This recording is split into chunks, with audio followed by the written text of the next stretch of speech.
This is an exercise in endgame targets. Endgame, so end of a bull era. We're setting a bit of a historic precedent here. Was it really that event that caused the rally to go up? The economy is going to start suffering pain. That's going to be bonkers. Okay, guys, welcome back to another episode of Talking Trades, and thanks for joining us. We are tackling another big headline topic today, silver, and some of these big lofty targets for silver. $50, are we ever going to get there? What about 100, 150, 170? How realistic are some of these really high targets that people throw around for silver? Well, it's Patrick's turn now to talk about what we see and how we see it and the evidence, and this is a crucial part of it, the evidence, the objective evidence for those high targets for silver. Patrick, it's over to you. Thanks, Kevin. Look, yes, I know, guys, before we get to 170, of course, we have to go to 40, we have to go to 50.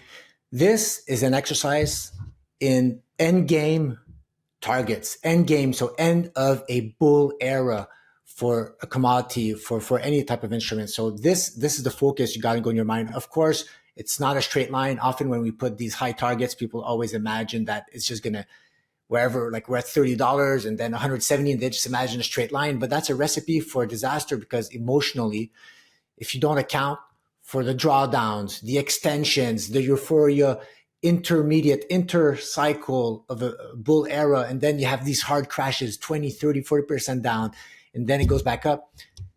This is not the focus right now. Right now, I'm going to demonstrate to you how objectively and without bias and based on previous macro cycles for SPX versus silver, how we're able to estimate targets that are reasonable. So without no further ado, I will actually show you a chart, guys, because nothing's better than actually seeing the evidence. So here is the SPX versus silver chart. And look, I have data going all the way back to 1919, guys. And I hear it all the time. Oh, data that's more than a year old is useless. No, guys. These macro cycles, because you have to take yourself away from this daily trading stuff and the shorter term resistance or support. These are macro cycles. They play out over long periods of time, and how much it could stretch in either direction, right? How much could SPX outperform silver before reverting to mean? How much can silver outperform SPX before reverting to mean? Of course, you're going to need a lot of data. And these cycles, a cycle that goes in an uptrend for 10, 15, 20 years, well, of course, you're going to need about 100 years of data to see multiples of these cycles, right? So yes, data, the more data you have, the better it is. And it doesn't matter if we're 1919, 1950, it's a balancing act between these instruments. That's what we're interested in. So look at here. Here, as this line goes up, guys, that is SPX outperforming silver. So here you're in a bull run for a bull era for SPX, outperforming silver. And we got to when this ratio broke down, had about 55 to 1. So you would need 55 ounces of silver to get one SPX stock. And the silver back then, guys, in 1931 was about 29 cents. The ratio crashes. And after that, the ratio goes back up in favor of SPX slowly. Then there's a breakout here in favor of SPX. And that was the peak. Silver peaked at about 89 cents at a ratio of 25 to 1. And this was the bull era from 1950 all the way to early 1970s. SPX outperforms silver. And this time, the breakdown level, and this is what is important here. I'm not showing you the ratio at the peaks. I'm showing you the ratio at the breakdown level. It was 45 to 1. And silver was about $2.49. And after that, as the ratio plummeted, silver's outperforming, and it bottomed at an insane ratio. And I know people are looking at that ratio and saying, oh my goodness, imagine if we get 3 ounces of silver worth one SPX, that would be insane. But hold on, I'll come to that possibility just in a few minutes. And now silver was $34. So that bull run, when SPX broke down for silver, we're at $2.49 and it ended at $34. And after that, huge bull run for U.S. equities. When they started rolling over in 2001, you needed 286 ounces of silver to get one share of SPX. Silver was $4.39. And after that, we go the opposite direction.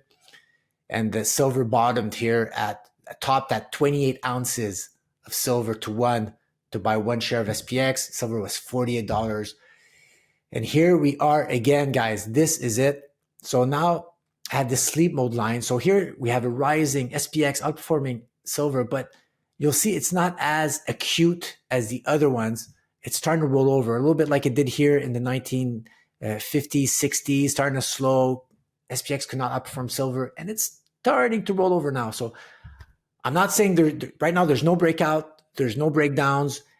People just have to notice that the momentum's slowing down. So we have a setup now that if ever SPX breaks down versus silver below this line here, we're going to take note of that ratio. And right now we're about 194 to 1 at silver at $28, close to $30. That's the ratio right now. So once that breaks down, guys, that enacts my targets.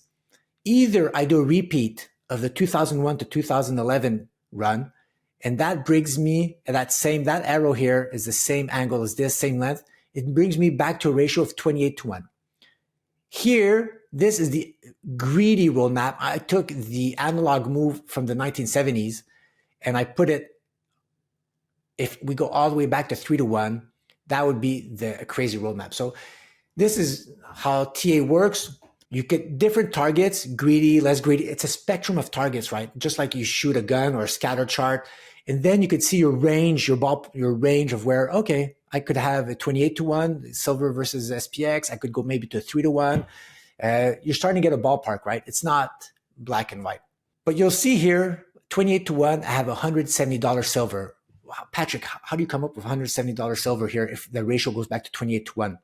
Well, look at here, the bottom pane. This is just the SPX chart. When the bull era ends for silver, it's when SPX overcomes its bear market after going sideways for many years and starts carving out new highs and breaks out. So that's the end. That marks the top in silver at that moment. Here in the 1970s, 80s, right here in the 80s, SPX was 110. And when it broke out, that's when exactly silver, the ratio 3 to 1 bottom. Here again, the 2000s, 2011, SPX breaks out. And then at 1345, and that was pretty much this is a horizontal line I put here. So the end game target for SPX, the breakout level for SPX where silver tops is often the beginning breakdown levels, right? See, these are flat planes I have here. Let's say SPX rolls over right now at 4750, but it could be higher. And I'll explain to you why that's important. So let's say SPX goes in a bear market for 10 years. We have a high probability of knowing that silver will peak versus SPX. Once SPX goes back to 4750, its breakdown level, and breaks out and starts doing new high. And that is what gives me the ratio. So if I have 28 to 1 here, what I'll do is 4,750 divided by 170 gives me my 28 to 1, right? Or I could do 4,750 divided by 28 and have $170 silver. So that's how I'm able to estimate when silver peaks versus SPX, guys. It will be when SPX fully recovers from its bear market and starts breaking out into its own new bull era. That's it, guys. Silver's done. The capital flows will start going in SPX more than silver, and I'll have my target.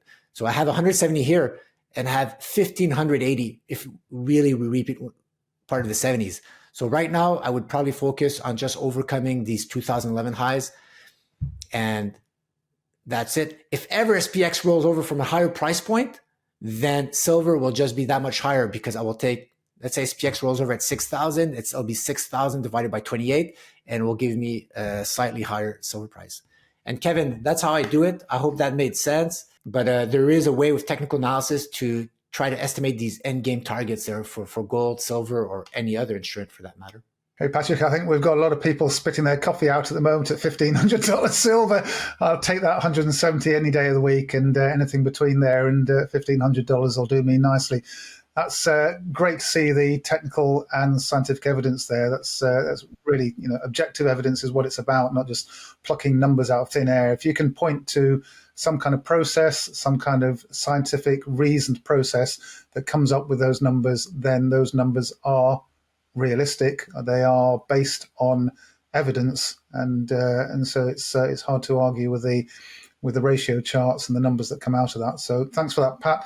If you enjoyed that, just continue to hit like, hit follow, just keep following us for more content, and we'll see you again for the next Talking Trades. Thanks for watching.